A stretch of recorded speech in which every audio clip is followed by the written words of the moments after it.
Chapter dimulai, dikisahkan, dewa yang tak terhitung jumlahnya telah lahir di ribuan dunia. Mereka bertanggung jawab atas hidup dan mati, atau mempengaruhi kebahagiaan semua makhluk hidup. Namun jumlah orang yang beriman, menentukan kekuatan dewa. Oleh karena itu, para dewa dengan kesaktiannya bekerja dengan tekun dan rela melindungi umat beriman sepanjang hari. Tetapi ada satu dewa pengecualian. Terlihat sebuah tungku yang menyala, dan sebuah kristal di keranjang, dan banyak benda di sana yang berserakan. Seseorang bicara, "Hei hei hei," dia menyentuh sebuah benda. Perasaan montok dan montok ini, garis-garis ramping dan ramping ini. Oh, api hasratku, cahaya hidupku.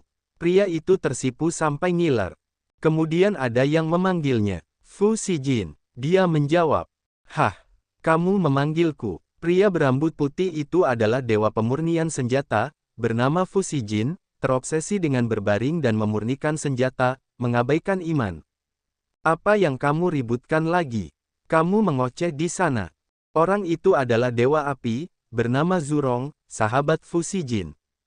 Fu Xijin bilang, "Aku mencoba metode pemurnian baru." Dia memegang sebuah buku berjudul, "Aku adalah pemurni senjata hebat di puncak pemurnian senjata."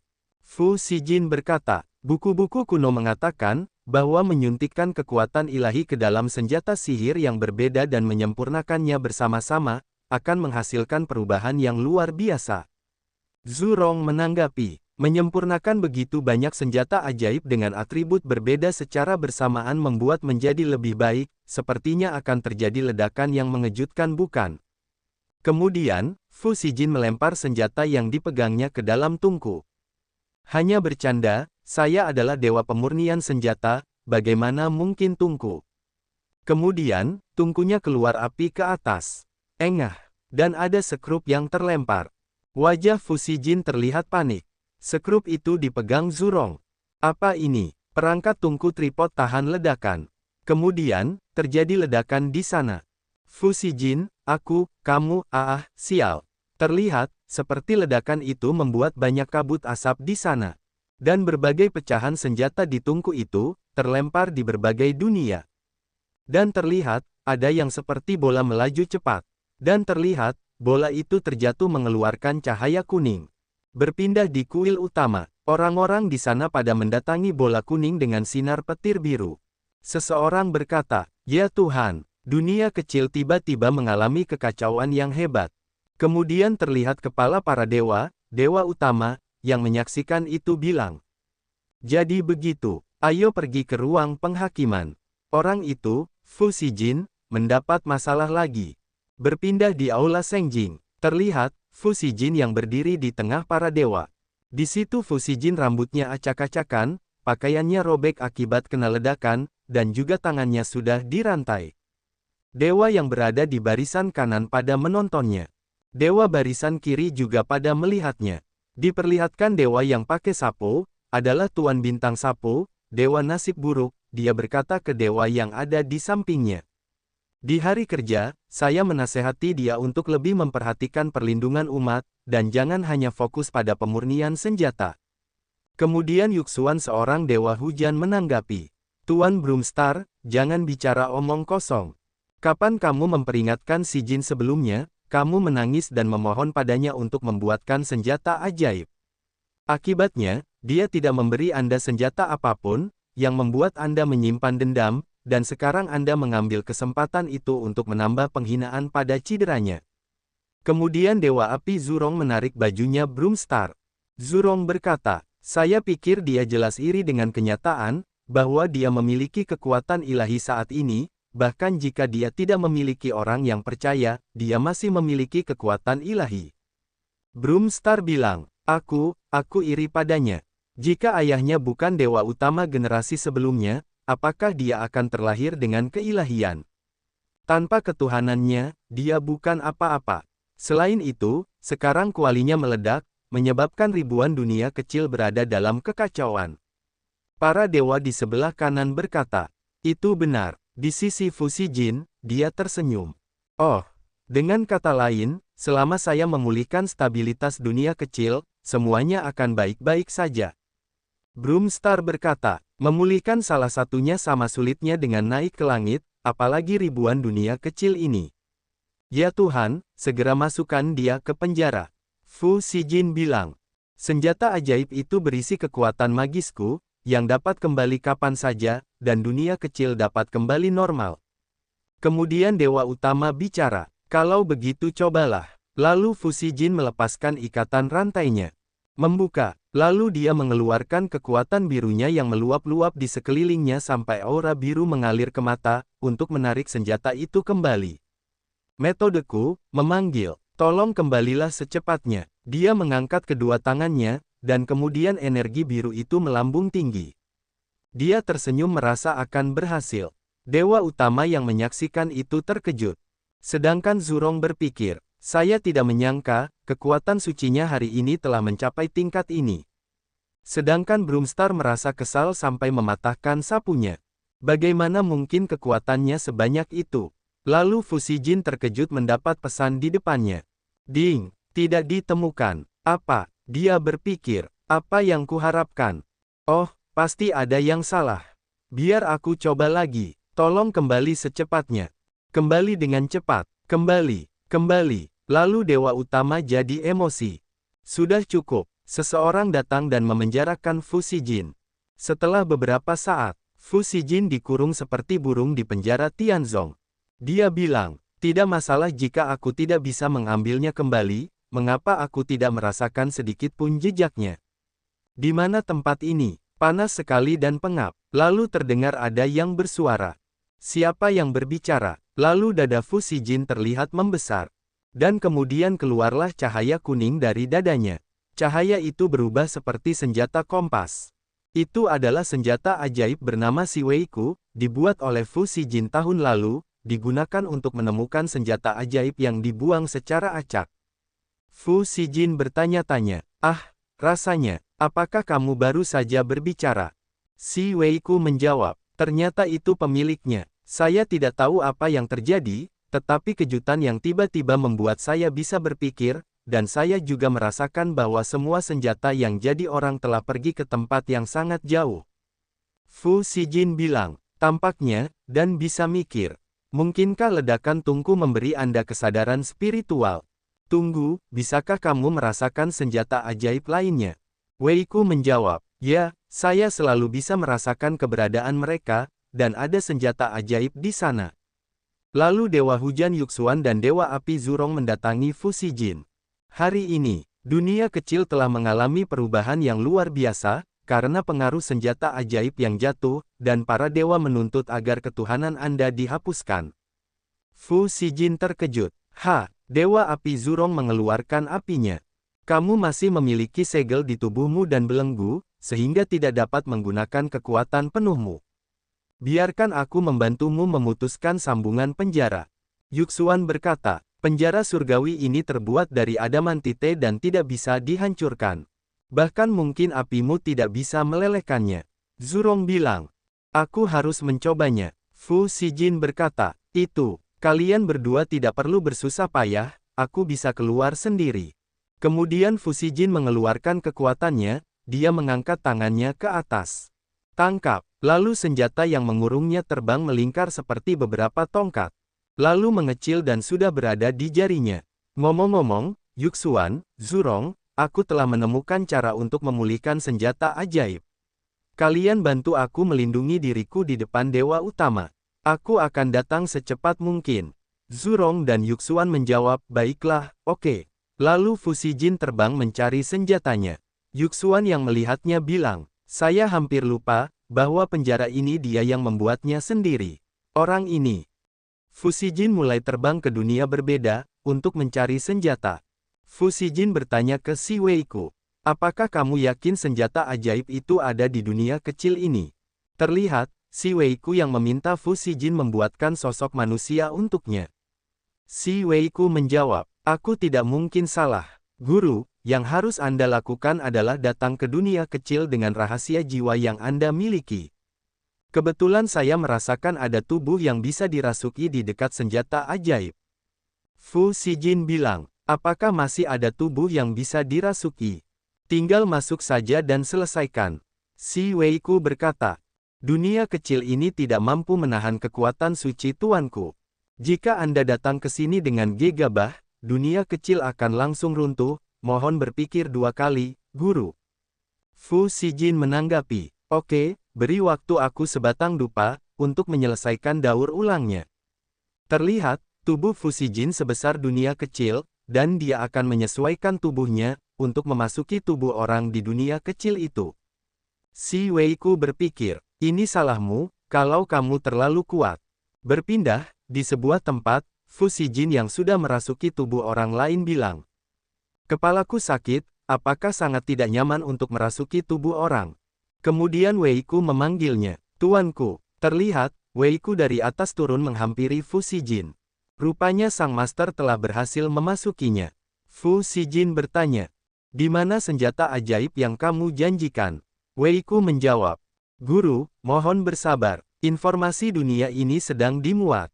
Oh, itu akan selesai, itu selesai.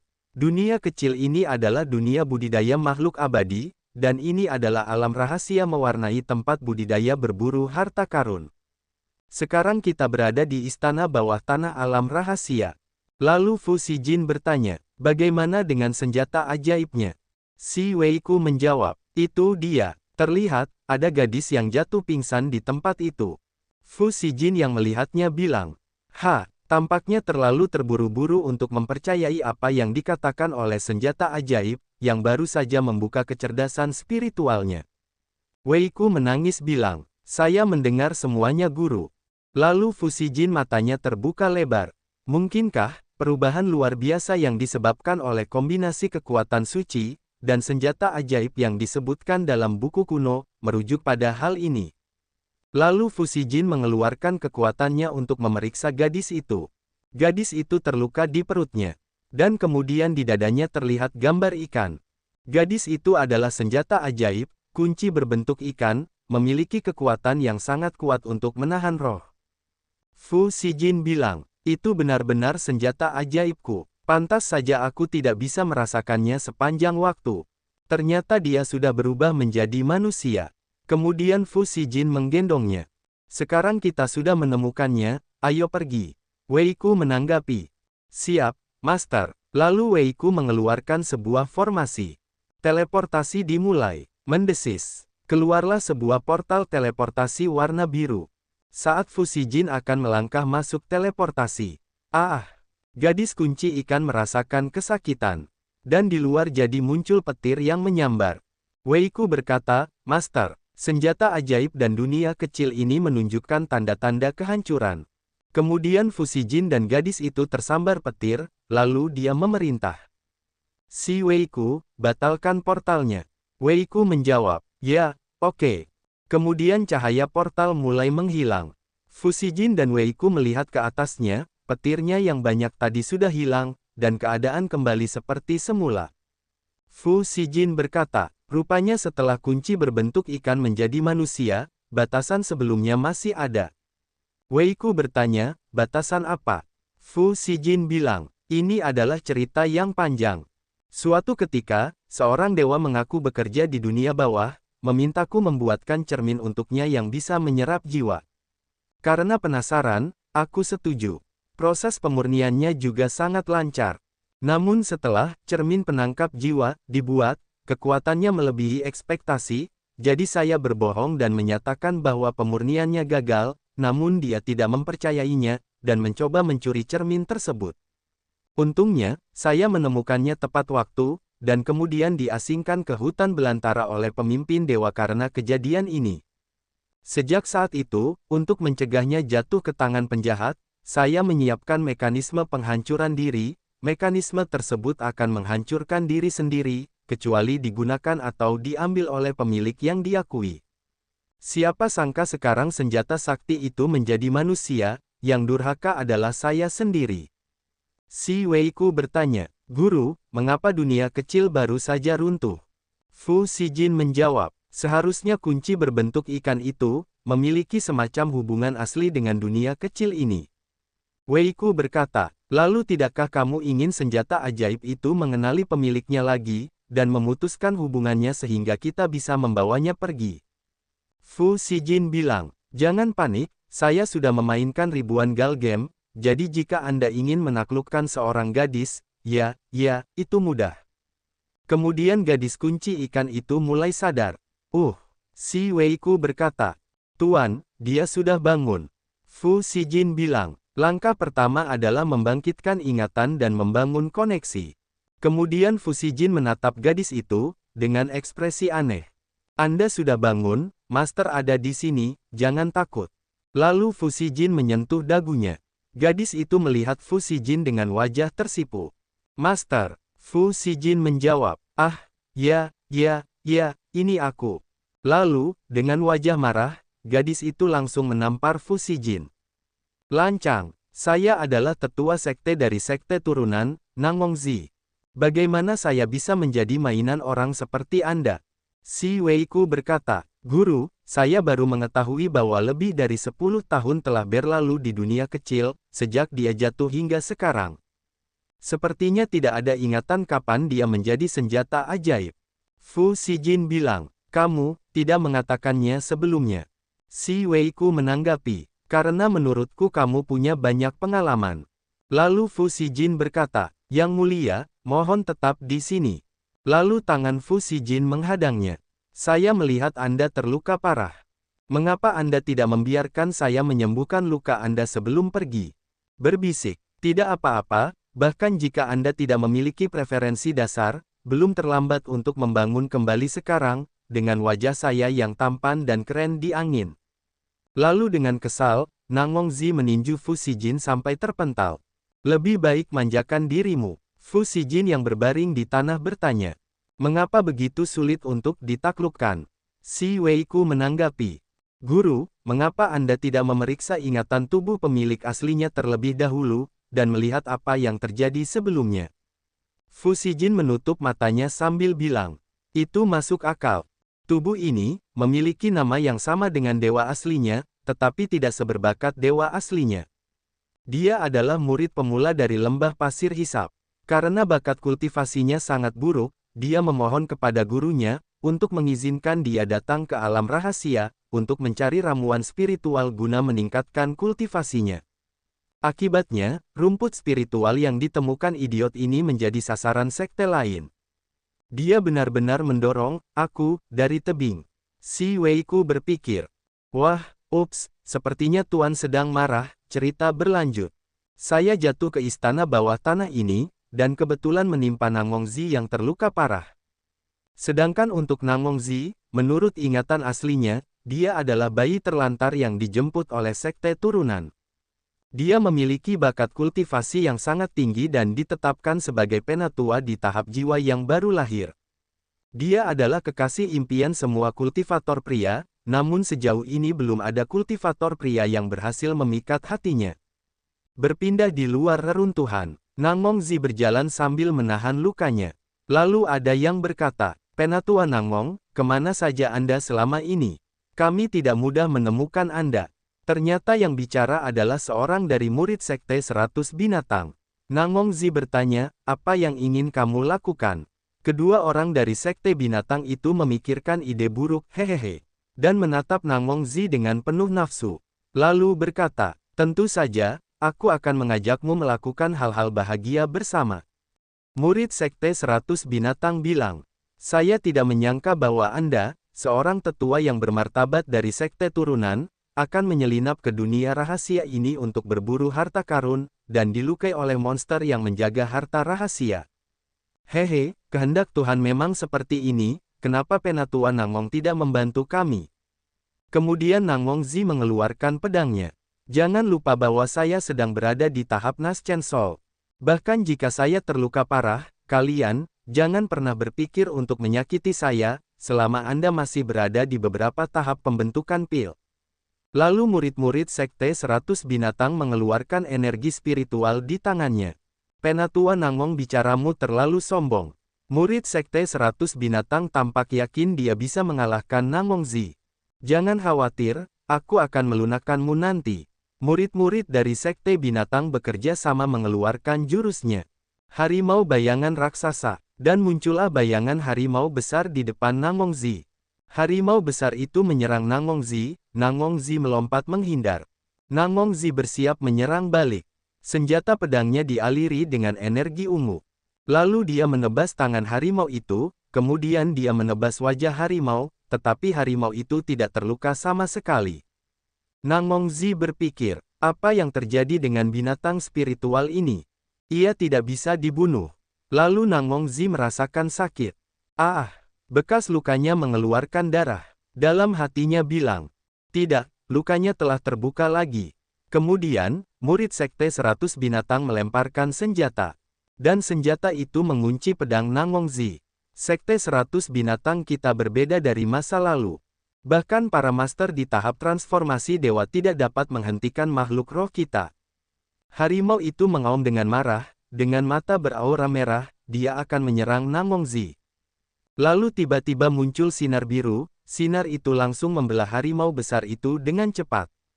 Murid-murid Sekte Binatang pada terkejut melihat itu. Apa? Ternyata yang melakukan itu adalah Fu Xijin, yang menyerang roh harimau dengan menggunakan kertas jimatnya. Orang Sekte Binatang yang berdiri di depan bilang, kamu orang dari lembah pasir hisap. Dan yang di sampingnya berkata, kakak senior, dia menggunakan jimat serangan biasa. Fu Xijin berkata, untuk menghadapimu orang-orang yang licik, kertas jimat biasa saja sudah cukup.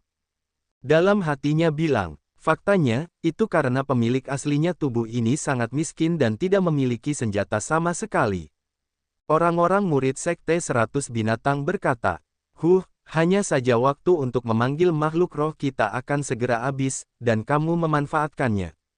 Bahkan seorang kultivator sederhana pun berani keluar, dan meniru pahlawan untuk menyelamatkan kecantikan. Beritahu dia cara menulis kata, kematian, nanti. Lalu Nangongzi berkata ke Fu Xijin, terima kasih atas bantuan Anda, tetapi masalah ini tidak ada hubungannya dengan Anda, harap segera pergi. Murid Sekte Binatang meletakkan kakinya di atas batu sambil bilang, ingin pergi, tunjukkan padaku bagaimana berperilaku seperti anjing di selokan, dan aku akan melepaskanmu. Fu Xijin yang mendengar perkataannya menanggapi, lalu tangannya meraih tangan Nangongzi yang membawa pedang. Wajah Nangongzi jadi tersipu. Nangongzi bertanya, apa yang kamu lakukan? Masih berpikir untuk mengambil keuntungan dari orang lain saat ini? Fu Xijin menjawab, jangan bergerak. Nangongzi berkata, ini, apa yang terjadi? Fu Xijin membantu mengangkat pedangnya ke atas dan energi biru yang seperti petir keluar. Fu Xijin berkata, hari ini aku akan mengajarimu sebuah trik. Terlihat, energi cahaya biru dari pedang terbang ke atas diselimuti petir menyambar. Para murid Sekte Binatang masih meremehkan. Berhentilah menggunakan ilusimu, untuk berpura-pura menjadi dewa dan hantu. Hari ini aku akan menunjukkan kepada Anda, apa itu kekuatan sebenarnya. Cahaya dari pedang yang diajarkan Fu Xijin kepada Nangongzi, energinya semakin bertambah besar. Murid-murid dari Sekte 100 Binatang melihat itu jadi terkejut panik. Energi pedang besar itu, mengarah kepada mereka berlima. Lalu mengenai mereka semua, sampai keluar air matanya. Dan mereka berlima seperti akan lenyap terkena serangan energi pedang besar itu.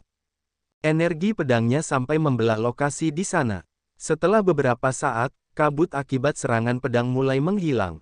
Dan di depan Fu Xijin, terlihat lubang panjang bekas serangan pedang yang barusan terjadi. Fu Xijin dan Nangongzi jadi bengong melihatnya.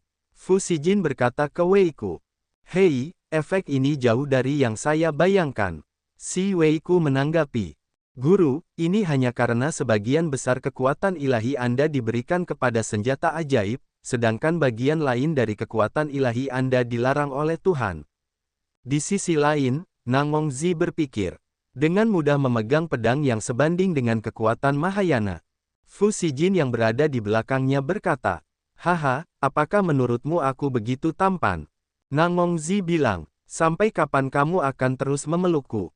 Fu Xijin menanggapi, maaf. Nangongzi berkata, terima kasih telah menyelamatkan saya sekarang, tetapi saya ingin menasehati Anda. Tidak peduli metode jahat atau sesat apa yang Anda gunakan, untuk meningkatkan kultivasi Anda dalam waktu singkat, akan ada hari ke depan, dan lebih baik berlatih terus-menerus mulai sekarang. Dunia rahasia mewarnai akan ditutup dalam 1 jam, jadi cepatlah pergi. Fu Xijin bertanya, tunggu, bagaimana denganmu? Nang Mongzi menjawab, maaf, saya tidak punya waktu untuk mengganggu Anda sekarang. Adapun hadiahnya, saya pasti akan mengunjungi Anda untuk mengucapkan terima kasih, setelah saya meninggalkan dunia rahasia. Berpikir, sudah hampir terlambat, aku harus mendapatkan benda itu. Lalu Fu Xijin meraih badannya. Kemudian menggendongnya. Nang Mongzi berkata, kamu, apa yang kamu lakukan? Fu Xijin menjawab, tentu saja aku melindungimu, jika kamu mati, upahku akan sia-sia.